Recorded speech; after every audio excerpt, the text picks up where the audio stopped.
All right, so today we started off by coloring our periodic table. So I gave everybody a little half sheet periodic table and we colored in. So we used red to color the metalloids.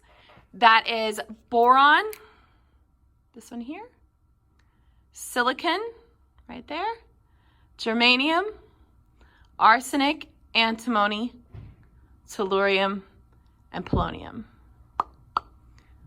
So color those guys in red. Boron, silicon, germanium, arsenic, antimony, tellurium, and polonium. Then we used blue, and we colored hydrogen blue, and then we colored everything to the right. So everything over here from the red metalloids. Come on. Then everything else we shaded lightly in black, so we had kind of more of a gray color. We then glued this into the inside back cover of your notebook. Okay, so after that, we spent 20 minutes working on the POGIL. So go ahead and do that next, pause the video, and then there's some notes that go on page 73 afterwards.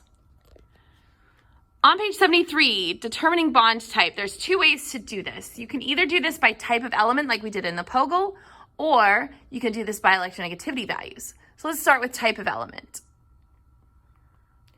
Looking at the first element, is it a metal?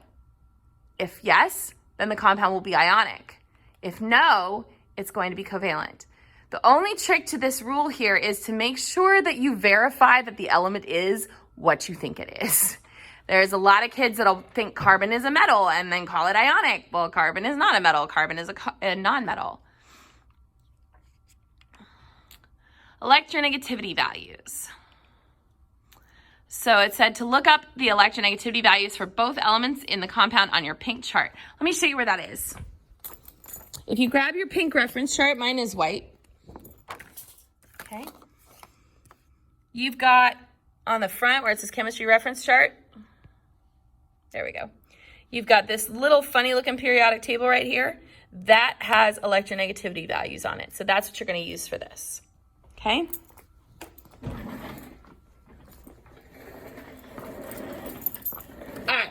So you're going to use the pink chart to look up the electronegativity values for both elements in the compound.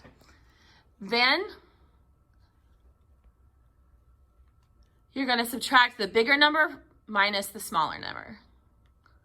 Find where it is on this line. Now you should put this line in your notes. It's not on your reference chart anywhere. We will give you this line on the test, but for doing your homework and stuff, you're going to need this line. So 0 to 0.3 is nonpolar covalent. 0.31 to 1.69 is polar covalent, and then anything above 1.7 is going to be ionic. So those were the notes from today.